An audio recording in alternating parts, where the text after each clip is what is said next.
Hi, I'm Metta Spencer, and I bet when you woke up this morning, the first thing you thought was, how are things in Kathmandu? At least that's what most people think of when we wake up first thing in the morning. And so I thought maybe we'd take a little trip and go find out how things are in Kathmandu.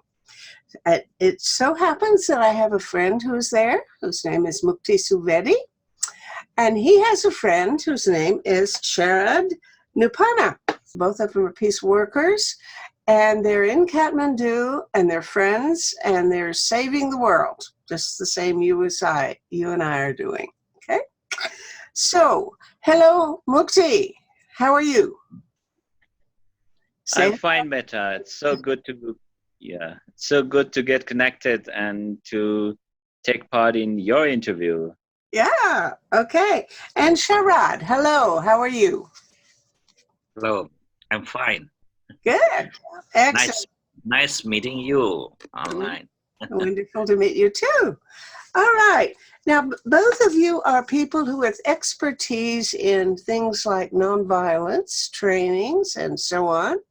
I know that Mukti has taught that here in Canada, but that in the last couple of years, he's been working, I think, in Nepal, trying to restore a village or a city or something that was destroyed by an earthquake, which is certainly clear that peace work and development work go hand in hand.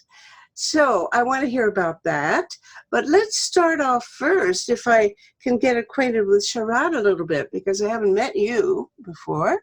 So tell me about your work, if you will, sir. Yeah. We are working with, you may have knowledge about the context of the Nepal. Well, I'm going to assume that I know nothing, which is pretty close to true, because I don't know much about Nepal. But I think we can't assume that the average person watching this video or listening to the podcast will know much. So let's assume that we are people who can't even find Nepal on the map. All right? And you are a Nepalese. You were born and raised in Nepal. Is that right? Yeah. Okay. So tell me about your work and how you came to be a peace worker and what kind of work you're doing. I started working in development field since 2000. So it's nearly 20 years. It was at the time of armed conflict. So Nepal spent 10 years in armed conflict and nearly 10 years for the transition again after the comprehensive peace accord with the Maoists. So after the peace accord, there was another movement called Madesh movement. It was movement of the southern part of the people of the southern part of the Nepal. So, and Nepal is quite diverse in terms of geography, in terms of caste, ethnicity. So, with those movements, actually, the communities were divided in different caste groups, religious groups. So, we are working to build the trust among the groups for social harmony, social cohesion. And we are working with the youth groups as a key catalyst for the change. So we are working in 3 districts with those youth groups below 30 years. And we're getting very good response from them, building trust among different religious groups, different caste ethnic groups, so that they live together in a very harmonized way. Okay, already there, you mentioned the notion of caste, which I'm not sure how many people would think of Nepal as a place where caste is an important factor, but I guess your population is both Hindu and Buddhist. Is that right? Yeah. Uh-huh. And what is the distribution? In terms of percentage, Yeah. yeah, Uh-huh. nearly 80% of the Hindu, Oh. and rest 20% belongs to Buddhist, Christian, and other religious minority groups. Uh-huh. Okay. I see. Okay, so you're working primarily then with Hindus because you mentioned caste, and I assume, am I right, that Buddhism doesn't have caste? Yeah, Um, but yeah, we in our community we're working with Muslims as well in a group. So it's they okay. were as well discriminated in the community. Uh-huh. So we're trying to engage those religious minority groups as well in in in the project. Hmm. I wasn't now. What percentage do are Muslims in Nepal? Yeah, pardon? Are there many Muslims in Nepal? Yeah, there are. Uh, I don't know the exact percentage. Muktiji, do you know? Well, it's around 3 to 4%. 3 to 4%. Yeah. I see. Okay. Okay, now let's take a turn to know a little bit more about Mukti. I know more about your work, but not a whole lot. I know that you, I do remember that you got a big award for doing very, very good work. I think a lot of royalty and very important people came together to give you some sort of award, right? For your, Yeah. tell me about it, Mukti. Well, similar like Sharad, I was involved in Nepal development and peace work since 2002. Uh, yeah, well, during the conflict, we had really worked so hard in trying to build the communities. But after the peace accords and the peace agreements, Nepal is moving towards a more of federal structures, implementations of federal structure. It's already the republic federal state, so there are different dimensions now. Now the whole dimension is more rebuilding and restructuring the federal structures and recovery from the earthquake. Yes. So the Now, when was this earthquake? Uh, it must have been a huge one, right? And it knocked down all kinds of cities, right? Yeah, well, yeah, there were two particular earthquake that happened in 2015. Mm. Yeah, right after that, I was hired by the Canadian organization World Renew, and I'm working here for them as a country team leader, trying to rebuild the impact of earthquake in the rural community in Nepal. Mm-hmm. Okay, I have a picture of you in front of a house that you're actually apparently working on. Okay, Yeah. now Sharad, your work. Tell me, you're doing development work with young people, speaking to youth about the conflicts. Now, what is the nature of the most important conflict going on there? What is it that when you talk to people who are upset about some kind of struggle, what is it that's on their mind that they're trying to accomplish, and who are the parties to this conflict in particular? Uh, Actually, uh,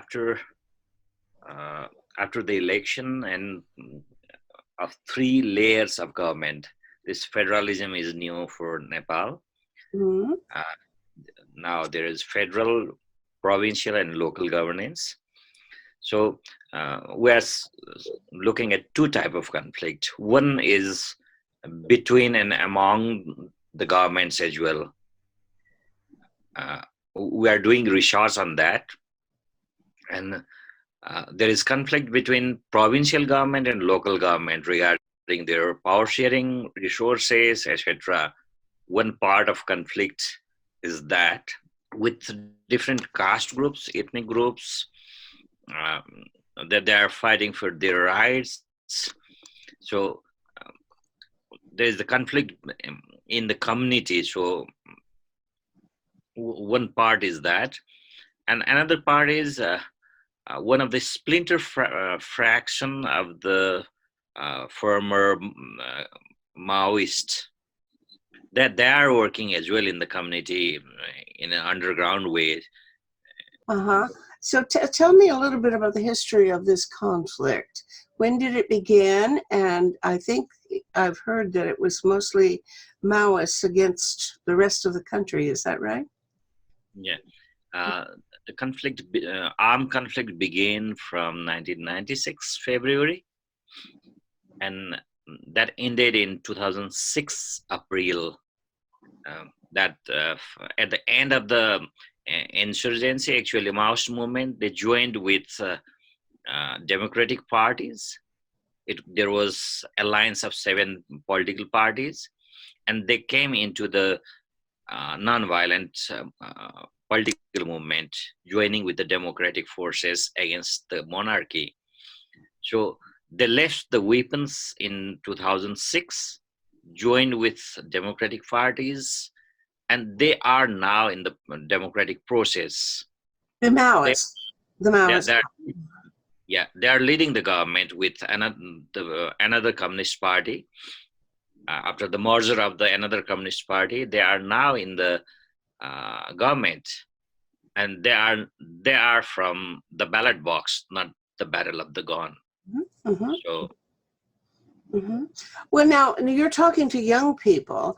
What tends to be the political orientation of the young people, or is it split that way? Maybe the young people are just the same as their parents and the older generation.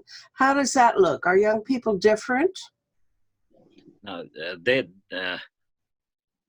young people were mobilized. Actually, I don't think they have they are driven by the ideology of the Maoism. They are, there is unemployment, there is poverty, there is discrimination. So with that, the Maoists were able to mobilize them, and I don't think they are totally back up with the ideology of the Maoism. So it's the unemployment, discrimination, and that was the motivation for youths to involve in armed conflict.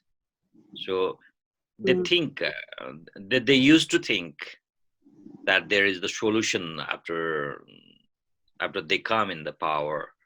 So. Mm-hmm.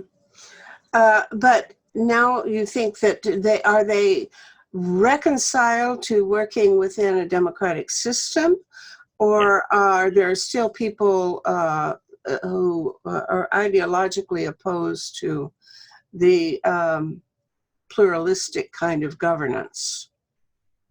Now I feel that they are now in line with the democratic principles and values. Mm-hmm.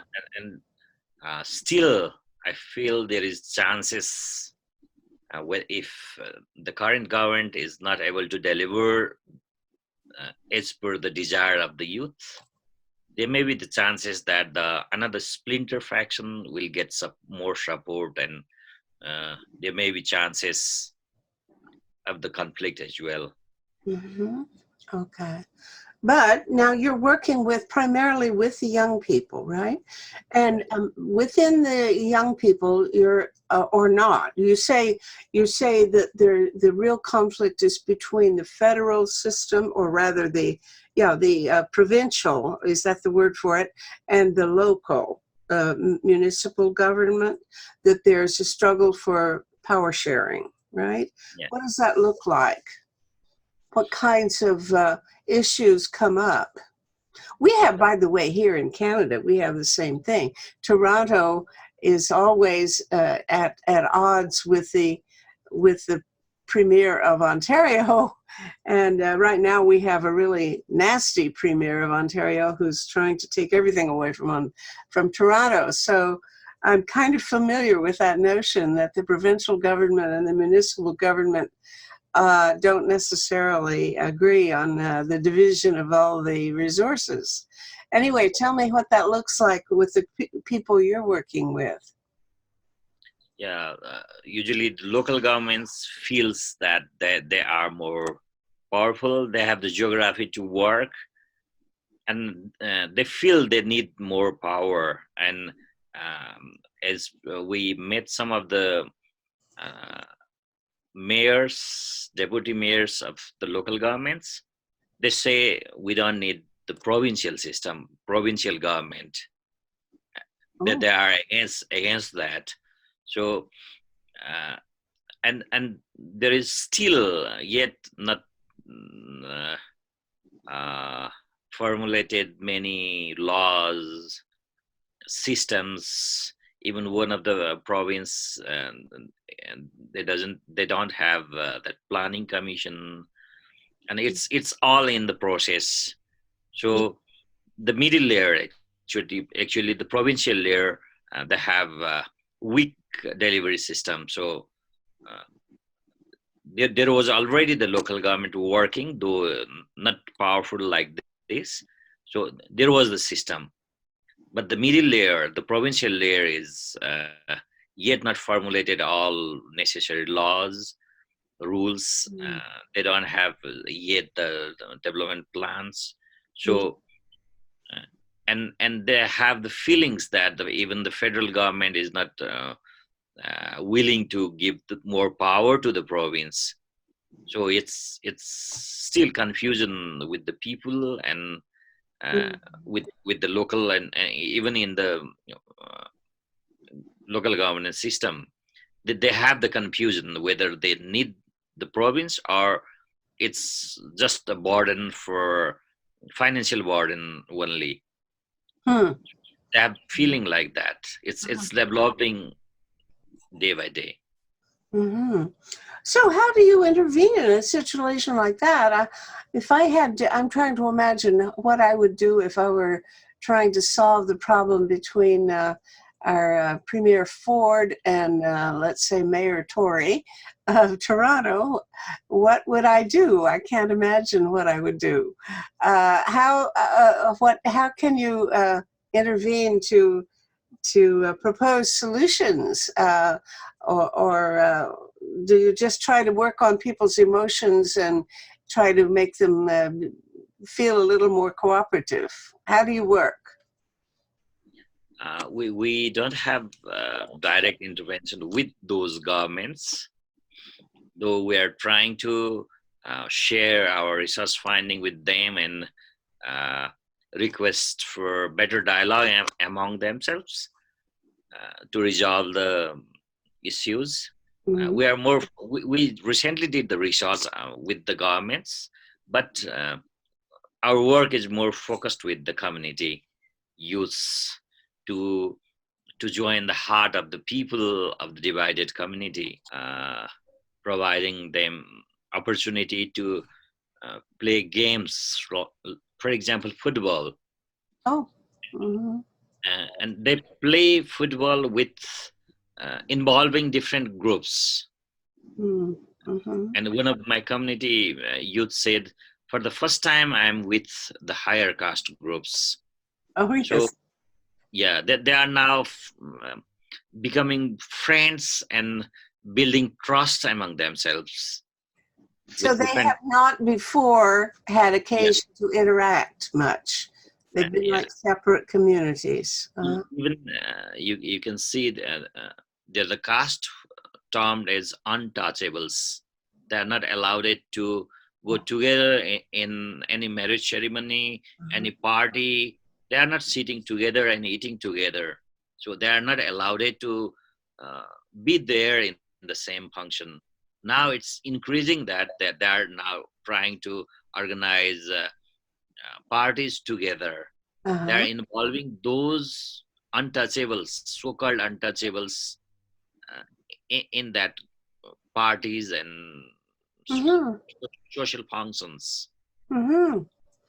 Well, that sounds like a perfect example of peacemaking in a classical sense, or, a Gandhian type of peacemaking. Yeah. By the way, is there a Gandhian influence there? When you say you do nonviolent, you do trainings in nonviolence and so on. What is the background for that kind of approach? Do you have Gandhians there, or are you working with people like in the U.S.? I suppose the leading people were until recently Gene Sharp, who was in a way not a Gandhian. You could see there were certain differences. And now I know that Peter Ackerman has a very important institution where he trains people in nonviolent resistance. And it more or less in Gene Sharp's mode. There's a little difference, although of course they're compatible. What is the background of the kinds of approaches that inspire you to do your work in nonviolence? I'm influenced more by Gandhi and Martin Luther King. Mm-hmm. So I've gone through the Gene Sharp document as well. I think his PhD thesis was that with 100 and something I think strategy. 198. Yeah, 198 or something like that. Yeah, I read that.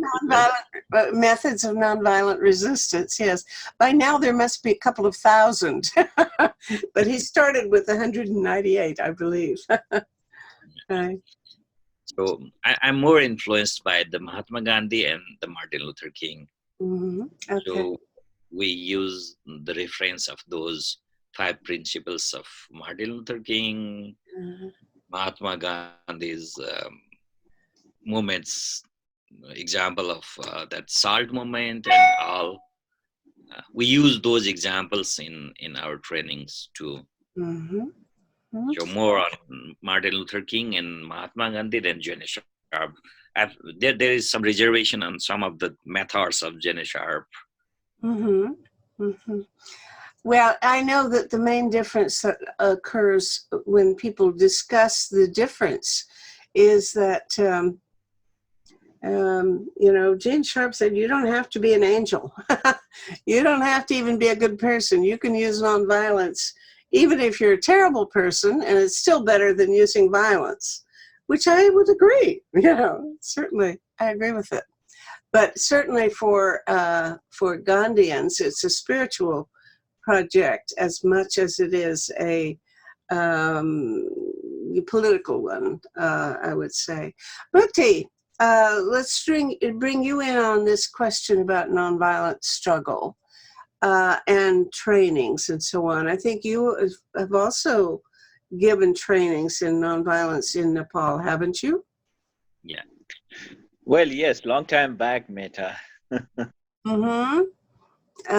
Before. Is there any connection between your work in development now? Any formal, do you see yourself as doing peace work, or you're really thinking basically you're a development person now? Yeah, well, with my positions, what I am doing right now is more in a humanitarian response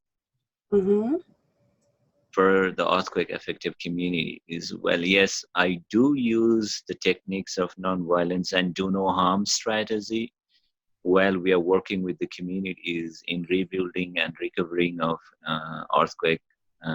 So that's how I have used the learnings and skills into the integrations of the development work too.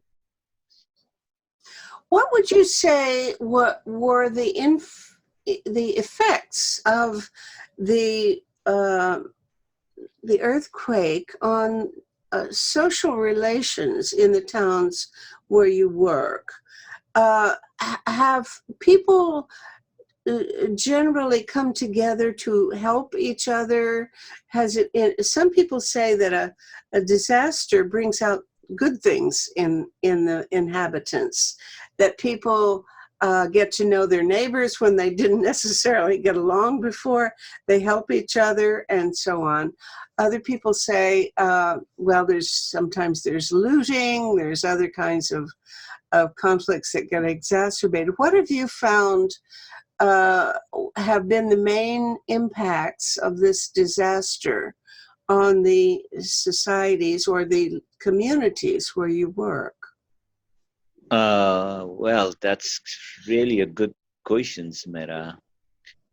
Well, disaster has really brought people together. That's what I felt in the community that I was working. People weren't talking to one another, but where our program approach of helping one another and building the houses was powerful enough to bring them together and work together and build their own houses. Mm-hmm. So that really created a social harmony approach or aspects. People who weren't talking before came together and they worked together and built their houses. That's really very fascinating. Tell me about your house building project. I think that's the main thing you've been doing is real construction work. Or Yeah. What is the method of how do you decide how to rebuild a particular house? What are the materials that you want to use? What changes have you made in the architecture, if any, to make them more durable in case of the next earthquake? And how do you organize neighbors? I presume you're telling people they have to rebuild their own houses with the help of the neighbors, but if they all pitch in, they can do a better job of it. Tell me about that. Well, it has something to do. Well, I like to quote the building code, which was there since so many years. It did talk about the earthquake resistant technology, but very few houses were built using the building code. But right after the earthquake, people were aware about the building code, and then they started building the earthquake resistant technology. Nepal Reconstruction Authority was formed after the earthquake, and I think that was also a reason for bringing political parties into together to rebuild the earthquake-torn communities. So they decided on building committees, and then the building codes and the structures were passed, and they called for international organization to come and help the government of Nepal. And that's how we entered into the country, and we partners with the government in rebuilding process.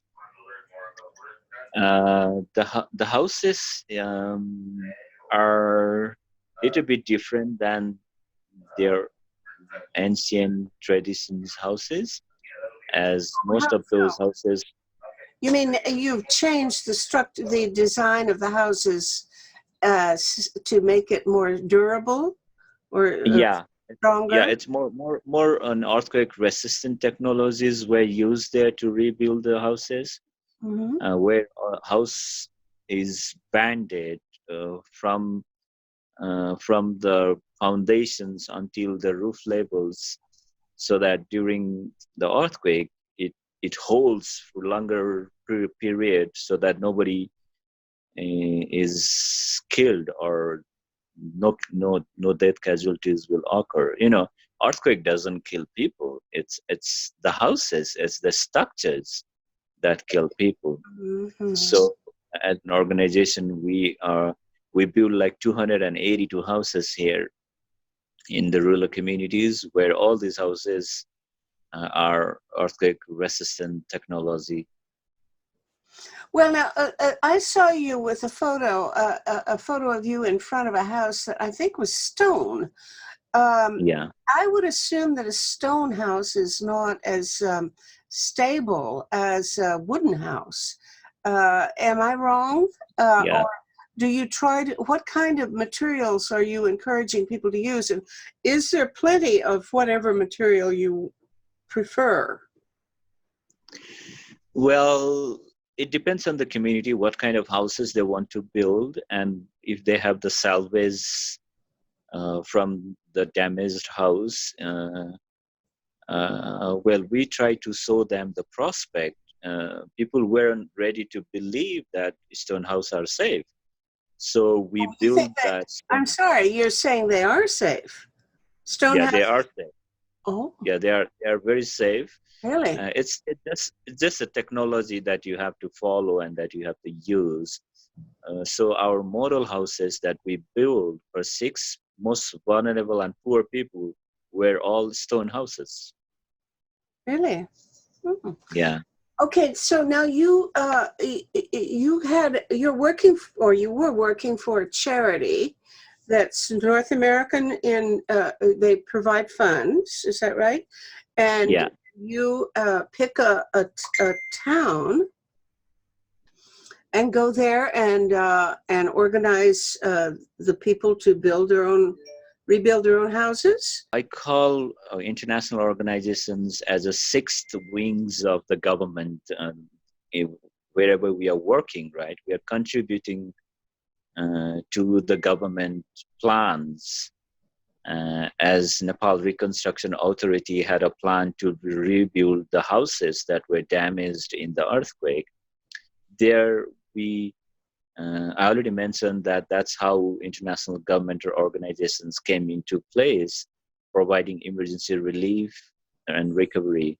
So World Renew was also in Nepal right after the earthquake. They were involved in emergency relief, food items. They were involved in building the toilets and water and sanitations. What happened? Where my entry was little later in 2016, where I was pretty much involved in coordinating with the governments. And I think we were the first to hand over the whole community to the government. What was the most immediate form of shelter? They were living in a temporary shelters that different organizations provided them. It was more a CGI corrugated tins sets, and some were living in the plastics tents. Because I can't imagine that many national governments have a whole warehouse full of tents ready for when the next earthquake occurs. I just Yeah. can't imagine what they do. Do they call the UN? Do they call other countries that have supplies? Is there some sort of international organization that's ready to come into a disaster area with supplies, fresh water, food, shelter, blankets, things like that in a really urgent disaster situation? Well, it's a case by case or country by country specific rules and regulations. For Haiti, it was different, where right after the earthquake, many international organizations just they went there and they started working spontaneously. But Mhm. in Nepal, it's kind of pretty much different, where there was a functional government, and they were still approving the project. Mhm. Yeah, they well, the non-governmental organization has to go through the government procedures and process in partnership with the governments. And what fraction of the communities have been rebuilt? Is it? It's almost 4 years right after the earthquake, and we built 282 houses Mhm. in partnership with the communities, and they're happy to have their new house. Mhm. They're pretty much back to normal, most places now. Yeah. Mhm. Okay. And would you say their lifestyle or any real changes have occurred in the values or the way of life, the occupational, the economy of the country as a result of the disaster? Or have they sort of resumed the way of life that they had at the beginning? Well, I can tell you in the working areas where we worked, the lifestyle has been upgraded on well to the status before the earthquake. I could say that. Mhm. So that their livelihood is also recovered and to the standards before the earthquake, so that they can move on forward. There were some peoples who were poor who would never imagine that their houses would have been built. They're having, well, they're happy to have the new house and ready to, enhance their livelihood. Well, let's talk about internationally now. Um, Mhm. I know that there are tensions, of course, between India, Pakistan, and China. And Nepal is sort of squeezed in there in a sort of place where you are influenced by all of those countries, right? Mhm. Tell me, both of you, the impression you have of the how Nepal is being how life in Nepal has to accommodate to the tensions among those, especially those three countries. Uh, what is the international situation? Do you feel, or maybe you don't feel it at all? Maybe Nepal is you never notice who your neighbors are. But from over here, the first thing I think about is, well, what is Nepal's situation in the context of Asia? Mukti, you want to start us, and then I bet Sharad has some thoughts about the matter too. Well, for me, to be on a positive side, I see Nepal could be a bridge between these two giants, where it's time for Nepal to think of taking an advantage of these two developed economy, and get its development moving forward, in partnership with both these countries. That's how I recommend, or I see the Well, that's positive aspect. sure. Yeah. That's what everybody in the world would say, including the leaders of all three countries that I just named. Uh, Yeah. but you know, usually there really are tensions that you feel. I don't know, Sharad. What is your analysis of the global situation of Nepal? Yeah, like Mukti said, the positive part for Nepal is uh, it's sandwiched between two big populations, right? Mm-hmm. So it's if we are able to manage the relation between those countries, and uh, it's actually big market for us. China, big population; India, very big population. We can produce anything. We can sell in those big markets, and we'll have better economy as well. But uh, Nepal actually, there is anti Indian sentiments among peoples regarding sometimes the border issues, sometimes political interference. So there is the anti-Indian sentiments uh, within the country. And regarding China, it's purely they are there for the business. The people know about it as well, and yeah, it's in a very difficult situation, I think, Uh, between big countries. Sometimes it is uh, good, sometimes it is uh, the term is there in Nepali when there is fighting with big bulls, and uh, the problem will be the small one, right? So when there is tension between big countries, it's definitely affects us. Mhm. And Now you say that there's anti-Indian feeling. Would you say there's more anti-Indian than anti-China feeling in Nepal? And what would be the resentments there?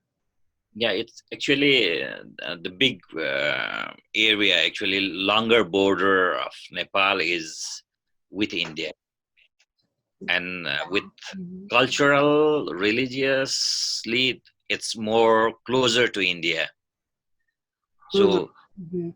actually, there should be more people to people relation with Nepal and India. It should be better, but Mhm.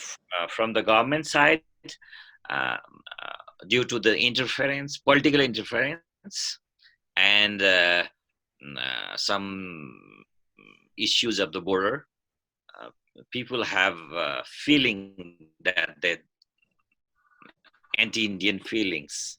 Mhm. That's the reason actually. Mhm. Mhm. And it's India is in all east, west, and south. So uh, more people are with Indian border, right? More Mhm. than 50% people. So Would you say that even the Hindus have some hostility toward India, or just because you're a Hindu, you feel closer to India? yes, The at, Hindus at, feel closer. at the people's level, there is no problem. Uh-huh. They there are religious tourists to come to Nepal for to worship in the Hindu temple, Mm-hmm. and people from Nepal they go to Indian temples. Mm-hmm.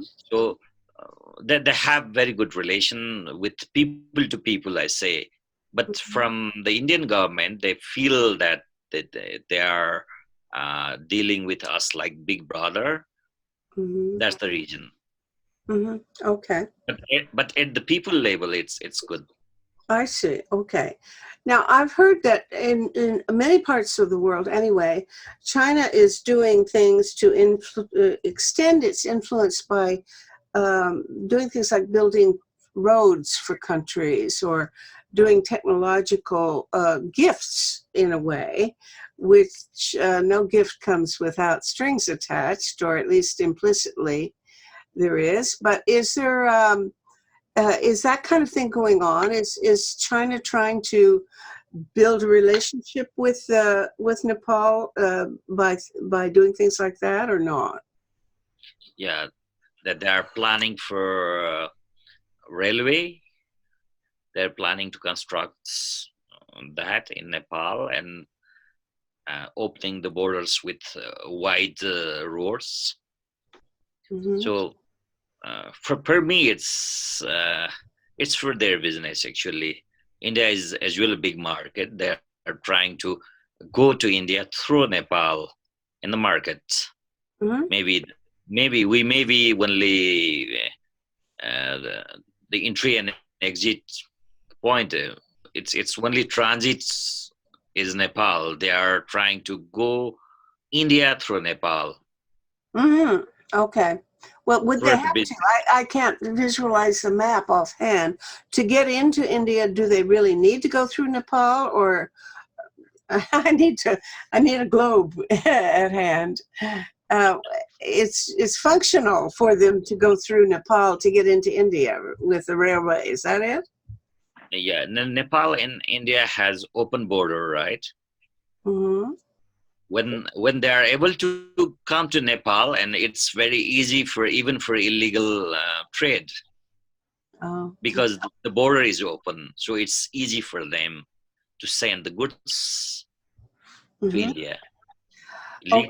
legally and illegally both way. Uh-huh. Now you said that Nepal could sell. It'd be a good thing.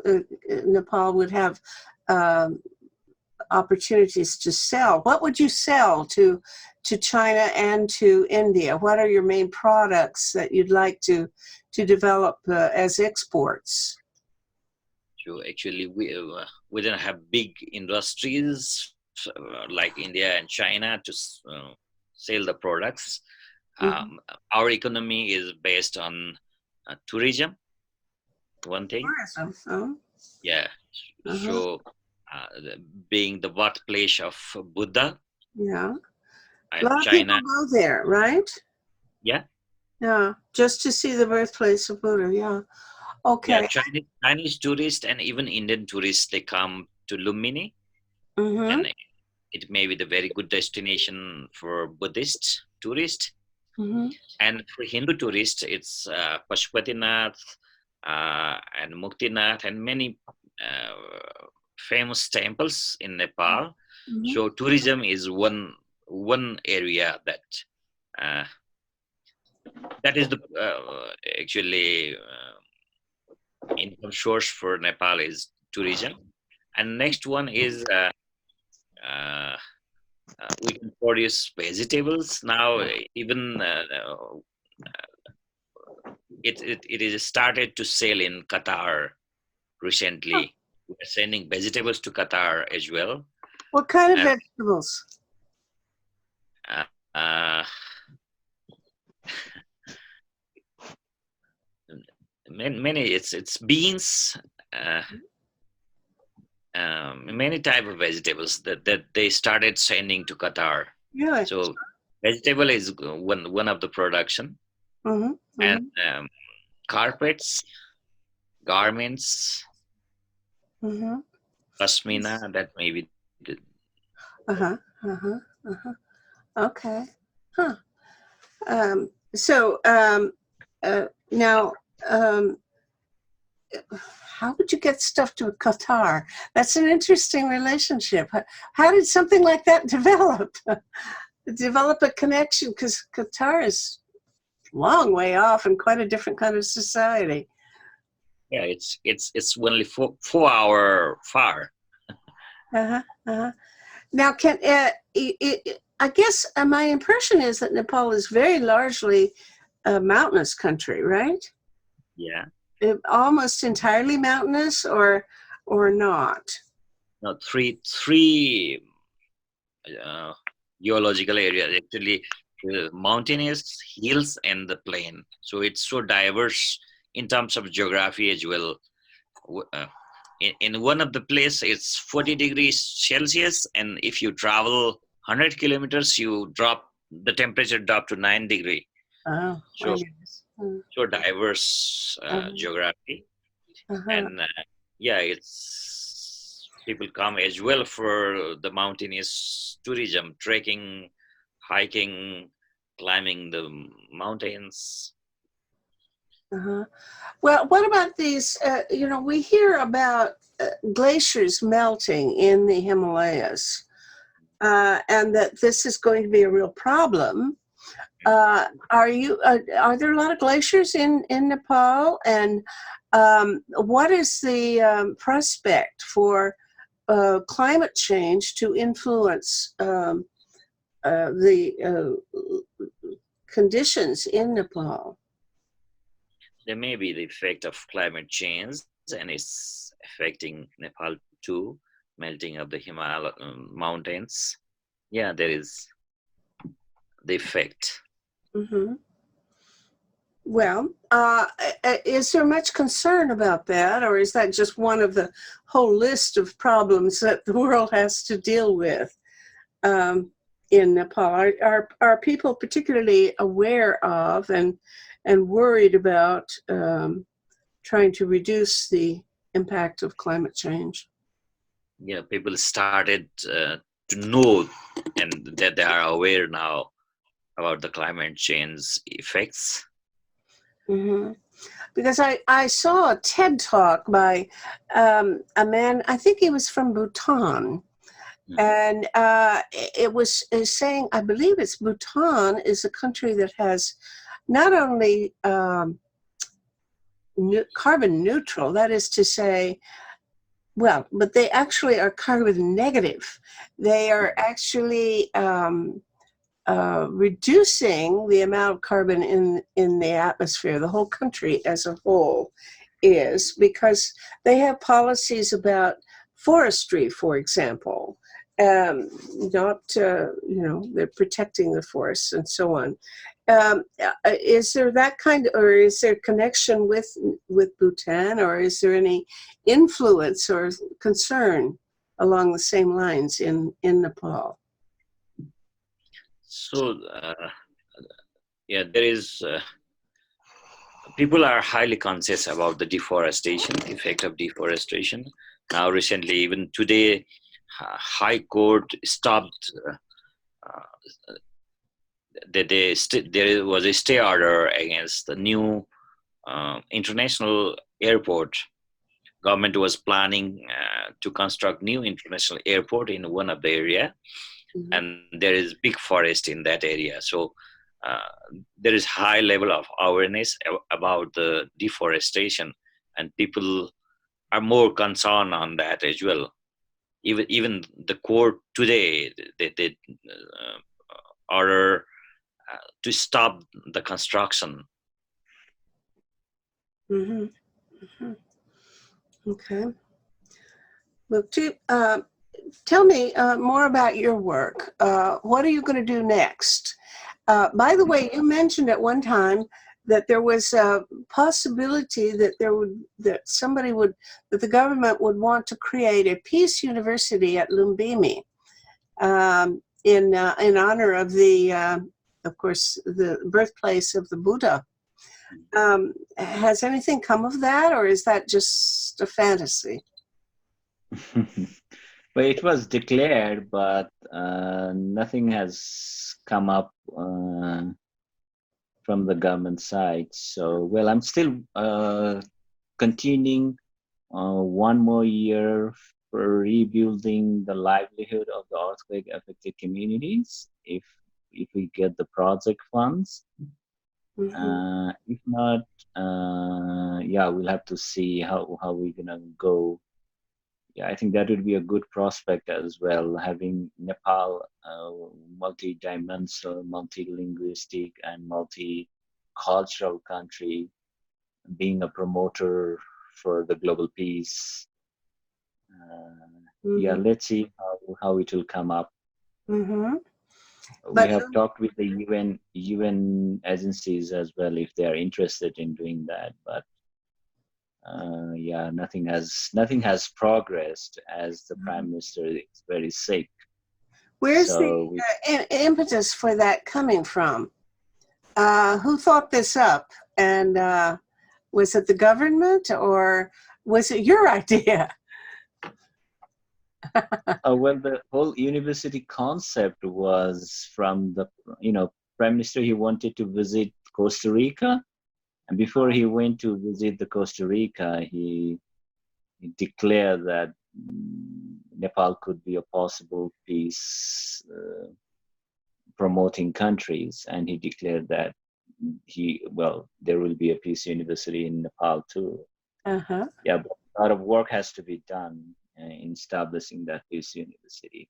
Uh-huh. Yeah, well, my original ideas was creating a Lumbini, a birthplace of Gautam Buddha, a center for excellency for peace, for global peace and harmony, where every religious people could come together, live there, and learn or talk about the peace prospects. So let's see. Well, I don't have any idea what Lumbini is like. I had the notion that it was kind of not much of a place, that there's not a city or there's not much there. But you say that a lot of, or at least Sharad says that a lot of tourists come to look at the city or the birthplace. What is there there? What do they go look at? Are there any ruins of previous civilization, or what do people see if they go to Lumbini? Well, it's an architectural, the ancient architects. They'll see the history of how history is preserved in Lumbini. the architect things, and how the small city is growing up to promote the Buddhist. How big a town is it? Well, the core Lumini development is 20 by 20. It's like 1 kilometer by 1 kilometer radius, square radius. But it's growing outside that preserved area. Okay. That's an ancient town where a lot of countries are rebuilding, building their monasteries. Mm-hmm. Yeah. Well, the government has started Lumbini University there. Well, very recently, the year 2020 is declared as a Visit Nepal year for Nepal. Mm-hmm. After ending the conflict, after recovering the devastating earthquake, Nepal government is urging the international community to come and visit Nepal and ally in the prosperity of developing the tourism in Nepal in 2020. So what I see as the government is looking forward for the development of the country through tourism. So I think this will give the government a revenue to develop more tourism structures and infrastructures so that Nepal could grow economically in the global arena. Mm-hmm. But I noticed that you didn't talk about other kinds of economic development. You were really counting on tourism to be the future. Okay, well, I don't know. I think we all have to worry about what's going to happen with when the whole world starts shifting over to things like artificial intelligence and all of these other technological changes that are going to change the world economy. I don't know how it will affect a place like Nepal. Sharad, what do you think? Yeah, it's a positive aspect is that developing the country through the tourism. I'm in line with Mukti. What he said, and I would say the challenge of the country is retaining youth energy within the country. Now, most of the youth have migrated to the labor market actually in Malaysia, in Korea, in Gulf countries. Really? So retaining them within the country is the challenge now. Use them in a production sector, make them more productive. That is the challenge actually. Mm-hmm. What are they like when they come back? The ones who do come back, are they changed by all of this globalization? It's hard for me to think of Nepal as a place very much affected by globalization. But if you're saying that many of the young people move away and do or don't come back, that it certainly means that Nepal is part of the world. There are a few people that when they are back from abroad, they learn to work hard, and there are few enterprises established by the youths when they are back, and it's I've seen some of the vegetable farms, some of them doing very good. So there is opportunity as well when they come back and they learn a lot of things abroad and they use those learnings. It's actually opportunity for us as well if we create the environments of coming back and working here in the country. Mm-hmm. Sounds right. Well, good luck to both of you. It's been fun talking. This is probably as close as I'll ever get to Kathmandu. So it's been a thrill to have a little glimpse of your country and to wish you Merry Christmas. I don't know how much you celebrate Christmas there, but certainly have a good holiday and a wonderful new year. So thank you very, very much for this, and Godspeed. Bye. Thank you. Thank you, Metta.